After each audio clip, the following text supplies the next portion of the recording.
할렐루야. 성경 1189장 장별로 알아가는 성경 이야기 진행을 맡고 있는 구재숙 목사입니다. 반갑습니다. 지난 시간에 이어서 전도서 함께 해보도록 하겠습니다. 전도서의 핵심 단어는 헛되다입니다. 핵심 구절은 1장 2절로 전도자가 이르되 헛되고 헛되며 헛되고 헛되니 모든 것이 헛되도다서 인생의 허무에 대해서 말씀합니다. 핵심 장도 1장과 12장인데 1장은 인생의 허무입니다. 그래서 마지막 12장에서 이제 인생, 하나님 없는 인생의 헛됨을 알았으면 창조주를 기억하라고 이렇게 마무리를 짓고 있습니다. 전도서의 핵심 주제는 하나님을 떠난 이 세상, 인생의 절대 허무와 하나님과의 관계 정립을 통한 인생의 절대 허무와 또한 극복에 대해서 말씀하고 있습니다. 따라서 각각 전도서의 시작과 끝 부분에 위치하여 인생의 허무함을 실로 피 어린 육성으로 절규하며 유일한 길은 해위 여호와 하나님을 경외하는 신본주의적인 삶을 권면하는 제12장 창조주를 기억하라 이렇게 지금 핵심장으로 말씀하고 있습니다. 전도서 이해입니다. 전도서의 핵심이 되는 낱말은 헛됨, 즉 하나님을 떠나 행복을 추구하는 것이 전혀 허망하다는 것을 말씀하고 있습니다. 전도자는 해 아래 그 삶을 관망하고서 인간적인 그런 관점에서 그 모든 것이 헛되다고 선언하고 있습니다. 하나님 자신이 아니고서는 어떤 권세와 인기, 명성, 쾌락 등 그 어느 것도 하나님이 인생 가운데 만들어 놓으신 그 공허함을 하나님 없이는 채울 수 없다는 것을 말씀합니다. 그러나 일단 하나님의 관점에서 바라보게 되면 삶의 의미와 목적이 생기게 되는데 그리하여 솔로몬은 먹고 마시며 기뻐하며 선을 행하고 낙을 누리고 하나님을 경외하고 하나님의 계명을 지키라고 외치고 있습니다. 인간의 삶이 바로 하나님이 날마다 주시는 선물임을 깨닫게 되면 허무와 절망은 사라지게 되어지죠. 전도자는 번역된 히브리어 코헬렛은 아주 드문 용어로 전도서에서만 나타나죠. 1장 1절 그리고 7장 27절 12장 8절로 10절에 나타나는데 이것은 회중을 소집하다, 화합하다 라는 뜻을 가지고 있습니다. 히브리어 카할에서 파생된 낱말로서 회중에게 말하는 자, 즉 설교자라는 의미를 가지고 있습니다. 전도서의 주제입니다. 기본 주제는 이 땅에 궁극적 소망을 둔 인생은 허무와 무의미의 늪을 벗어나지 못하며 전능하신 창조주 하나님의 올바른 관계를 갖고 살아갈 때 비로소 생의 가치와 의미를 깨달을 수 있다는 것을 말씀합니다. 전도서는 부정적인 주제에 대해 서술하고 있지만 인생 허무죠. 한편으로는 선하시며 의로우시며 주권자이신 하나님을 경외함으로써 인생의 허무함을 극복할 수 있다는 긍정적인 주제 또한 전개하고 있습니다. 누가 기록했는가? 전도서의 저자입니다. 저자는 솔로몬입니다. 본서 자체와 증언 그리고 저자는 다윗의 아들이요 1장 1절에서 말씀하셔서 예루살렘에서 이스라엘의 왕이 된 자라고 또 1장 12절에서 말씀합니다. 그리고 1장 12절에서 2장 26절에 묘사한 바 많은 지혜와 부와 권력과 향락을 처음 해본 인물이라고 말합니다. 그렇다면 이에 해당하는 인물은 솔로몬 왕밖에는 적격자가 없다는 것입니다. 따라서 유대 전승과 초대 교회에서는 전통적으로 솔로몬의 저작으로 보고 있습니다. 언제 기록했는가? 기록 연대입니다. BC 940년경입니다. 유대 전승에 의하면 본서는 솔로몬의 말년경에 기록되었다고 봅니다. 그렇다면 이때는 솔로몬의 그 명성과 왕국은 쇠퇴할 그런 무렵이었고 솔로몬 자신은 육신의 향락과 우상 숭배에 빠져 인생의 후반부를 낭비해버린 그런 후회와 반성의 때에 기록한 것으로 그렇게 보고 있습니다. 왜 기록했는가? 기록 목적입니다. 자신의 경험을 토대로 하여 하나님을 떠난 혹은 하나님 없는 인생의 모든 지식, 문화, 권력, 재물, 향락 등으로는 결코 만족함이 없고 결국 모두 헛되고 무의미함을 일깨워주기 위해 기록하였고 그러한 해 아래 인생의 무상함을 통해서 오직 해 위에 계시는 하나님과의 바른 관계 회복만이 인생의 참 본분이고 영원한 가치임을 교훈하기 위해서 기록하였습니다. 전도서에서 어떻게 예수 그리스도를 볼 수 있는가? 전도서는 하나님과의 교제가 없는 삶의 공허함과 혼란스러움을 설득력 있게 묘사하고 있습니다. 사람은 각기 영원을 사모하는 마음을 가지고 있는데 바로 그리스도만이 궁극적인 만족이고 기쁨이고 지혜를 주실 수 있는 분입니다. 그래서 인간의 그 지고에 서는 삶을 풍성하게 하시는 한 목자이신 예수 그리스도에게서 발견된다. 이렇게 보고 있는 것입니다. 1장입니다. 1장은 인생 허무입니다. 기자는 먼저 자신의 신분을 밝힌 후에 만물이 헛되다고 하는 본서의 주제를 제시하고 있습니다. 1절에서 3절이죠. 그가 헛되다고 하는 것이 인간사 전부와 만물의 존재 자체에 대해서라는 점에서 그리고 온갖 부귀와 공명을 다 누려본 이스라엘 왕이요 전무후무한 지혜를 소유한 사람이었다는 점에서 이 더 공신력이 있음을 말씀합니다. 1절입니다. 성경 가지고 계신 분은 저와 함께 성경을 찾아가면서 함께 은혜 나누면 좋겠습니다. 다윗의 아들 예루살렘 왕 전도자의 말씀이라. 그래서 이 다윗의 아들, 그래서 본서 어디에서도 명확한 언급은 없으나 전통적으로 솔로몬 왕이 자신을 지칭한 그런 표현으로 보고 있습니다. 2절입니다. 전도자가 이르되 헛되고 헛되며 헛되고 헛되니 모든 것이 헛되도다. 그래서 이 헛되고 헛되다는 것은 히브리어로 하벨 또는 헤메레에서 그 본서에서 가장 중요한 단어 가운데 하나로서 이 헛되다는 것이 약 35번 정도 사용되고 있는데 원래 이 히브리어로는 이 헛되다가 입김, 안개, 사라지는 거죠. 바람 등을 뜻하고 있습니다. 추상적으로는 텅 빈 공허함, 덧없음 등을 의미하며 헛된 것들 중에서 최고로 헛된 것들을 의미하고 있습니다. 8절입니다. 눈은 보아도 족함이 없고 귀는 들어도 가득 차지 아니하도다. 그래서 주님이 나를 얼마나 사랑하시는지 깨닫는 것으로 우리가 영적인 기쁨이 있을 때 참 만족이 있다는 것을 우리에게 말씀합니다. 10절입니다. 우리가 있기 오래전 세대들에게도 이미 있었느니라. 내가 해 아래에서 행하는 모든 일을 보았노라. 보라 다 헛되어 바람을 잡으려는 것이로다. 그래서 이 바람은 하나님의 존재를 인식하지 못하고 세상적 욕망을 따라 성취하려고 노력하는 이것이 바로 바람입니다. 그래서 세상을 따라가면은 이렇게 모든 것이 우리가 바람을 잡을 수 없는 것처럼 헛되다 이렇게 말씀합니다. 우리가 1장에서 이 인생의 허무는 믿음의 반대가 아니라 믿음으로 가는 입구입니다. 하나님 없이 사는 삶의 결과를 정직하게 보여주는 장으로 인생의 공헌은 하나님을 찾으라는 바로 신호인 것입니다. 그래서 해 아래 인생은 허무하지만 해 위에 계신 하나님 안에는 영원함을 우리에게 또 말씀합니다. 하나님 없이 얻는 성공과 지혜, 쾌락은 만족을 주지 못하지만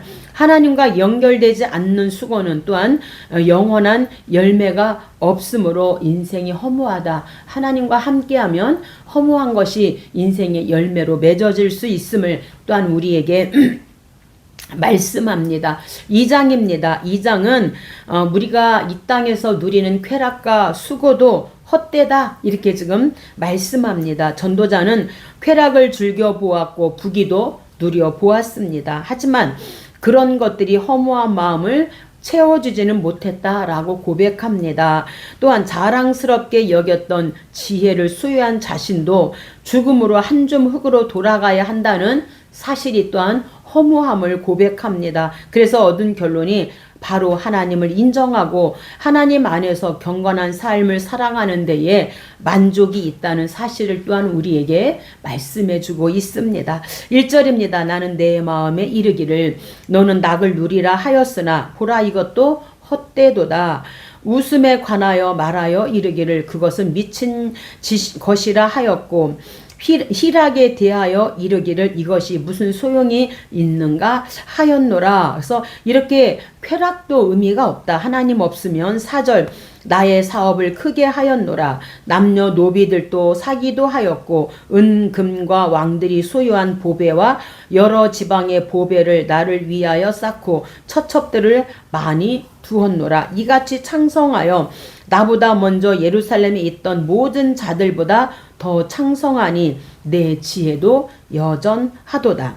무엇이든지 내 눈이 원하는 것을 내가 금하지 아니하며 무엇이든지 내 마음이 즐거워하는 것을 내가 막지 아니하였으니 11절 내가 수고한 모든 것이 다 헛되어 바람을 잡는 것이며 해 아래에서 무익한 것이로다. 이런 쾌락을 다 누려봤지만 하나님 없이 누리는 이 쾌락은 의미가 없더라. 지금 이렇게 말씀합니다. 18절 내가 해 아래에서 한 모든 수고를 미워하였노니 이는 내 뒤를 이을 이에게 남겨주게 됨이니라.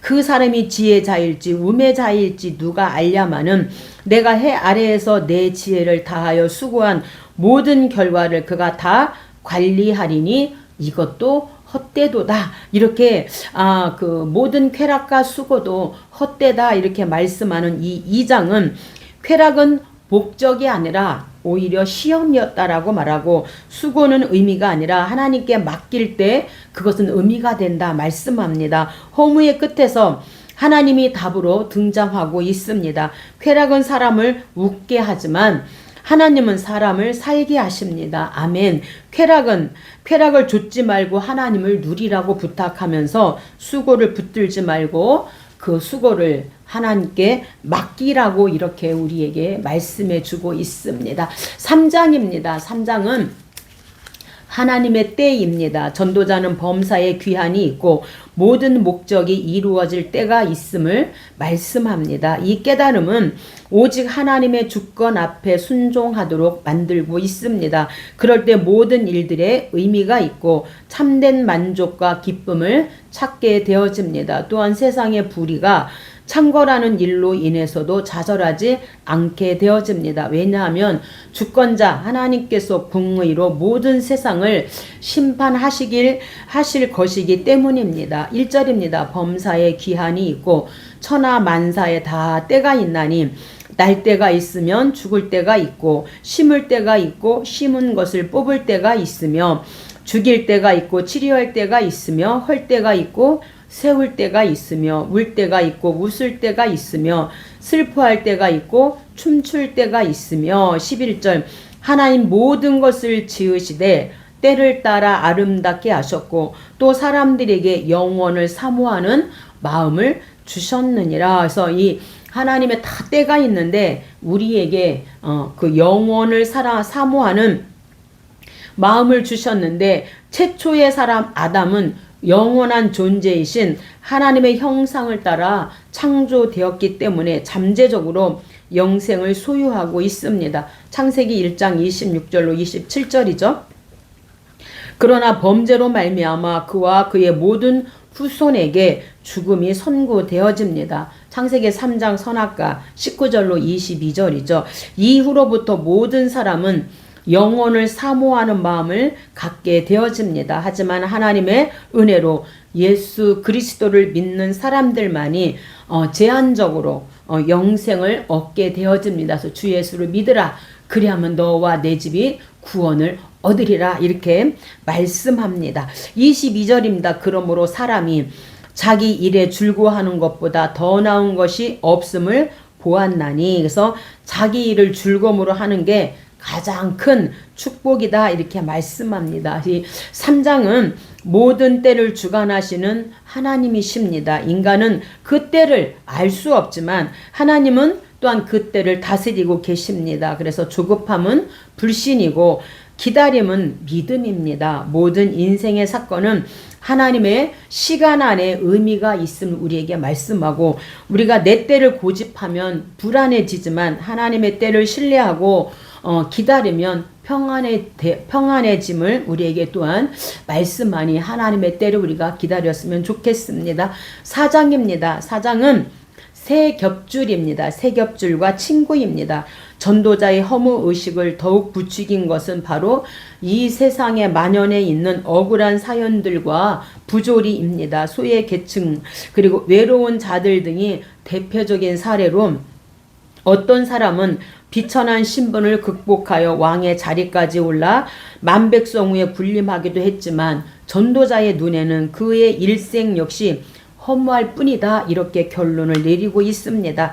9절입니다. 두 사람이 한 사람보다 나음은 그들이 수고함으로 좋은 상을 얻게 될 것임이라서, 좋은 상을 얻는다는 것은 협력하여 이를 효과적으로 함으로써 성공을 거둔다는 뜻을 가지고 있습니다. 10절입니다. 혹시 그들이 넘어지면 하나가 그 동물을 붙들어 일으키려니와, 또 두 사람이 함께 누우면 따뜻하려니와, 한 사람이면 패하겠거니와 두 사람이면 맞설 수 있나니 세 겹줄은 쉽게 끊어지지 아니하느니라. 그래서 이 친구에 대한 사랑과 한 겹보다 두 겹, 세 겹은 끊어지지 않는다, 이렇게 말씀합니다. 그래서 참다운 친구란 온 세상이 나를 떠날 때 나를 찾아온 그 사람이 참다운 사람입니다. 음식과 같은 친구, 우리가 항상 음식을 먹는 것처럼 그런 친구가 참다운 친구고요. 또 아픈 사람은 늘 약을 먹고 사는데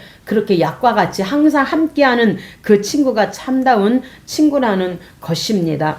4장에서는 우리가 고독을 이기는 하나님이 주신 그런 관계가 바로 친구다, 이렇게 말씀하고, 둘이 하나보다 나은 것이 바로 친구다. 넘어지면 일으켜주고 추우면 덮어주고 공격받으면 함께 막아서고, 이렇게 하나님은 인생을 함께 살도록 우리에게 창조하셨을 뿐만 아니라 친구를 주셨다 말씀합니다. 세 겹줄은 쉽게 끊어지지 않는 것처럼 하나님과 나 그리고 이웃, 이렇게 세 겹줄은 흔들리지 않는 이런 삶으로 우리가 나아갈 수 있음을 말씀합니다. 그래서 고독은 죄의 결과이고, 관계는 하나님의 그 은혜의 선물이고, 혼자 강해지려는 그런 인생은 쉽게 무너지지만 하나님이 엮으신 그런 관계, 세 겹줄, 하나님, 나, 이웃, 이렇게 하나님이 엮으신 이 관계만이 인생을 지탱해 주어짐을 말씀합니다.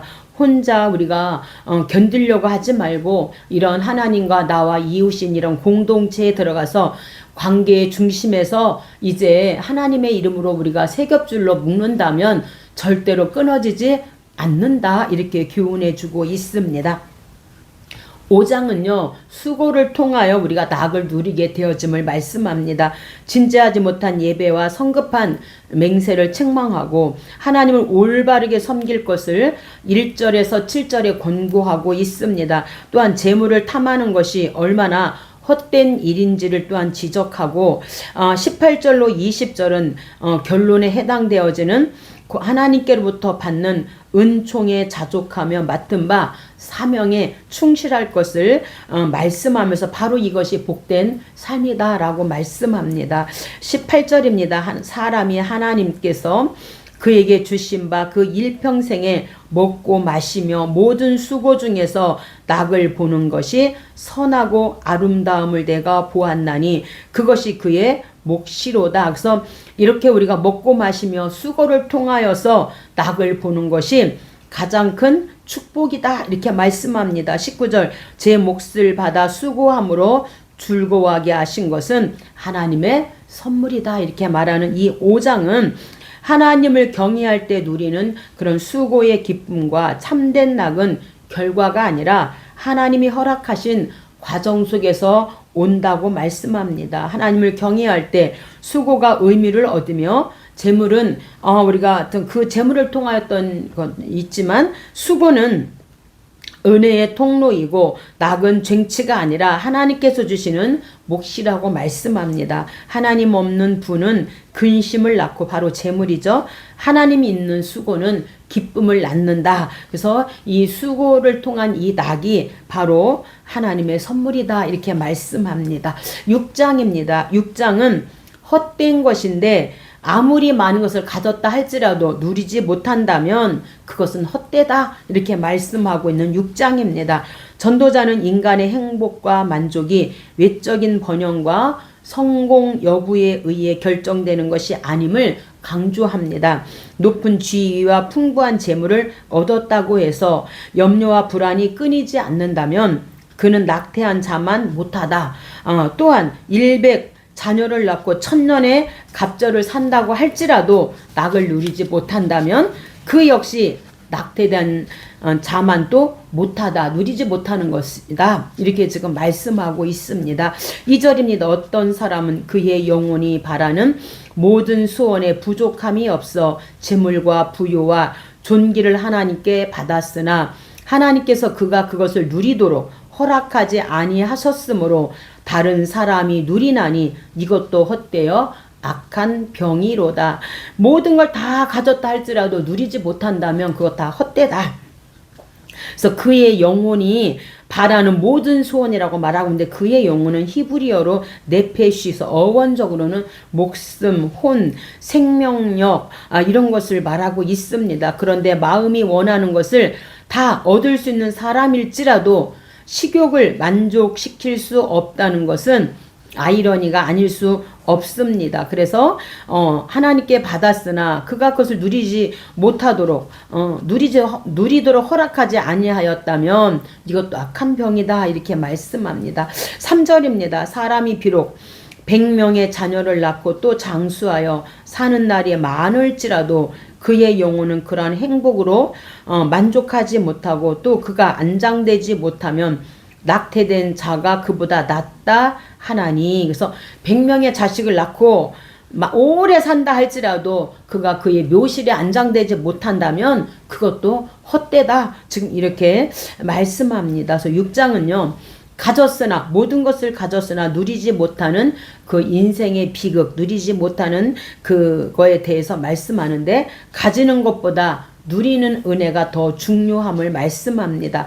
만족은 환경이 아니라 하나님의 허락이고 누리지 못하는 부요는 헛됨의 절정임을 말씀합니다. 많이 가진 인생보다 하나님 안에서 누리는 인생이 가장 복됨을 또한 우리에게 6장을 통해서 말씀해 주고 있습니다. 7장입니다. 7장은 초상집 지혜입니다. 초상집에 가는 것이 잔치집에 가는 것보다 더 나은 이유는 인생의 비극을 통해 진지하게 삶을 돌아볼 기회를 가질 수 있기 때문입니다. 한 평생을 살아가면서 슬픈 일도 만나고 기쁜 일도 만나게 되어지는데 하나님이 이 두 가지 일들을 번갈아 겪게 하시는 것은 이러한 갖가지 일들을 통해서 지혜롭게 대처하는 법을 배우게 하시기 위함인 것입니다. 1절입니다. 좋은 이름이 좋은 기름보다 낫고 죽는 날이 출생하는 날보다 나으며서 이 죽는 날이 출생하는 날보다 낫다는 것은 그리스도인들은 죽음 이후에 확실한 소망을 갖고 있기 때문에 충분히 출생하는 것보다 죽는 날이 더 낫다. 이렇게 고백할 수가 있는 것입니다. 하지만 2절에서 6절은 다양하게 말씀하고 있는데 일반적으로 불행할 때가 행복한 때보다 더 귀중한 교훈을 준다는 것을 우리에게 강조하고 있습니다. 그래서 젊어 고생은 사서도 한다 이런 말이 있는 것처럼 2절입니다. 초상집에 가는 것이 잔치집에 가는 것보다 나으니 모든 사람의 끝이 이와 같이 됨이라 산자는 이것을 그의 마음에 둘지어다. 그래서 이 초상집에 가는 것은 인간의 종착역을 알게 해주기 때문입니다. 4절입니다. 지혜자의 마음은 초상집에 있으되 우매한 자의 마음은 혼인집에 있느니라. 14절 형통한 날에는 기뻐하고 곤고한 날에는 되돌아 보아라. 이 두 가지를 하나님이 병행하사 사람이 그의 장래일을 능히 헤아려 알지 못하게 하셨느니라. 하나님께서 우리의 장래일은 모르게 하셨다고 말씀합니다. 15절 내 허무한 날을 사는 동안 내가 그 모든 일을 살펴보았더니 자기의 의로움에도 불구하고 멸망하는 의인이 있고 자기의 악행에도 장수하는 악인이 있으니. 그래서 이 허무한 날은 전도자가 여태까지 그렇게 살아왔던 모든 날들을 가리키고 있는데 짧은 생애와 같은 뜻을 가지고 있습니다. 16절 지나치게 의인이 되지도 말고 지나치게 지혜자도 되지 말라. 어찌하여 스스로 패망하게 하겠느냐, 이렇게 말씀합니다. 오늘 여기까지 하고 다음에 함께 하도록 하겠습니다. 감사합니다.